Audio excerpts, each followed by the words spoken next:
اللہ اکبر اللہ اکبر اللہ اکبر اللہ اکبر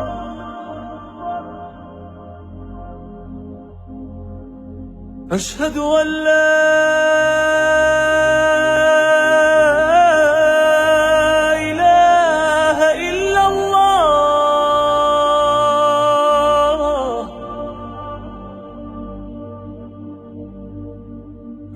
اللہ کے نبی صلی اللہ علیہ وسلم نے ساری زندگی مارے کھائی، بچیوں کو طلاقیں ملی، ماتھا پھٹا، دانت ٹوٹے، طائف کے اندر زخمی ہوئے، اللہ اکبر، مکہ چھوڑنا پڑا، غار کے اندر پناہ لی، مارے کھائی، سب کچھ برداشت کیا، کیوں؟ ایک سوال، اور ہر اہل ایمان سے ایک سوال، اللہ کے نبی نے یہ سارا کچھ کیوں کیا؟ چودراہٹ چاہیے تھی؟ بادشاہت چاہیے تھی؟ وہ تو پہلے ہی کہہ دیا تھا اہل مکہ نے آ کر کہ بادشاہ بننا چاہتے ہو، صدر بننا چاہتے ہو تو آؤ آپ کو اپنا صدر مان لیتے ہیں۔ آپ نے کہا نہیں، کہا کسی حسین لڑکی سے شادی کرنا چاہتے ہو تو وہ بھی دیتے ہیں، کہا نہیں، کہا مال و زر کے متلاشی ہو تو مال لے لو، آپ نے کہا نہیں، یہ تو سارا کچھ آپ پر پیش ہو چکا، اللہ کے نبی نے دانت کیوں توڑوائے؟ اللہ کے نبی نے ماتھا کیوں پھڑوایا؟ چچا حمزہ کے ٹکڑے کیوں ہوئے؟ طائف میں پتھر کیوں کھائے؟ مکہ کیوں چھوڑا؟ غار میں کیوں چھپے؟ صرف ایک ہم اور ایک غم، اور وہ ہم اور غم کیا تھا؟ دعوت توحید کو پیش کرنا، عقیدہ توحید کو پیش کرنا۔ جو توحید کا مخالف ہے، جو توحید کا دشمن ہے، وہ محمد الرسول اللہ کا دشمن ہے۔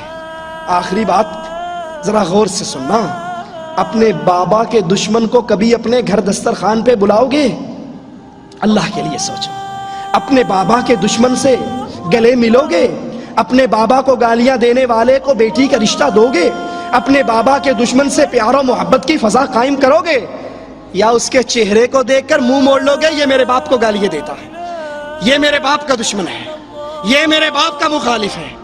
اپنے باپ کی غیرت تو اتنی ہے کہ ہر اس بندے سے لڑائی ہوگی جو میرے باپ کا دشمن ہے، اور اللہ کے رسول کی ساری محنت، آپ کی ساری دعوت توحید کو ہم نے اس لیے چھوڑ دیا، کسی کو سیاست کا چکر ہے، کسی کو مال کا چکر ہے، کسی کو قربانی کی کھالوں کا چکر ہے۔ آج توحید کے دشمن ہمارے بھائی بن گئے، توحید کے دشمن، یا علی مدد کہنے والا توحید کا دشمن، یا رسول اللہ مدد کہنے والا توحید کا دشمن۔ ناد علی مظہر العجائب تجدہ عونا لکا فی النوائب، علی کو پتھروں میں، صحراؤں میں، خشکی میں، سمندر میں، تہوں میں پکارنے والا، اللہ کے رسول کا دشمن، اللہ کا گستاخ، رسول اللہ کا گستاخ، نہ اس کو بیٹی کا رشتہ دیتے ہوئے شرم آتی ہے، نہ اس کے پیچھے نماز پڑھتے ہوئے شرم آتی ہے، نہ اس سے دوستی کرتے ہوئے شرم آتی ہے، نہ اس کو اپنے جلسوں کا صدر بناتے ہوئے شرم آتی ہے۔ سنیے، کڑوی باتیں ہیں، ناراض ہو جاؤ گے دوبارہ نہ بلانا، اپنی گاڑی پہ آیا ہوں ابھی چلا جاؤں گا، چندہ مانگنے نہیں آیا، روٹی کھانے نہیں آیا، قربانی کی کھالیں کٹھی کرنے نہیں آیا۔ اللہ کے نبی بدر کا میدان، ایک مشرک آیا، کہتا ہے میں آپ کا ساتھ دوں گا کفار مکہ کے خلاف۔ ایک سوال، میرے آقا کا ایک سوال، کیا تو لا الہ الا اللہ کی گواہی دیتا ہے؟ کہنے لگا نہیں، میں تو لات عزا ہبل کی مدد کے نعرے مارتا ہوں۔ کہا بھاگ جاؤ، محمد مشرکوں سے مدد نہیں لیا کرتے صلی اللہ علیہ وسلم۔ ہم نے اس توحید کا خون کیا، ہم نے اس توحید کے عقیدے کو بھلایا جس توحید کے لیے نبی نے ماتھے تک پھڑوا لیے تھے، اپنے دانت بھی تڑوا لیے تھے۔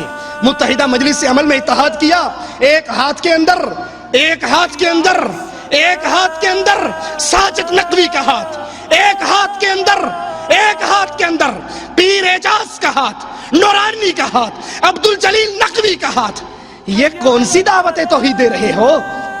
ہم نے کہیں جمہوریت کے لیے، کہیں الیکشن کے لیے، کہیں سینٹ کے لیے، کہیں چند ٹکٹوں کے لیے، ایم این اے کی 4 سیٹوں کے لیے نواز شریف کی جوتیوں کو سیدھا کرنا بھی دین سمجھ لیا، اور کہیں ڈنمارک کے مسئلے پر ناراض نہ ہونا، ہو جاؤ تو چندے لینے والا مولوی نہیں، یہ آپ کے سامنے ہے، مجلہ دعویٰ مینار پاکستان لاہور میں کانفرنس ہوئی، ڈنمارک کے خلاف، گستاخ رسول کے خلاف کانفرنس، اور اس کانفرنس میں خطاب کرنے والا پیر اعجاز احمد ہاشمی، مرکزی رہنما جمعیت علماء پاکستان بریلویوں کا سب سے بڑا مولوی۔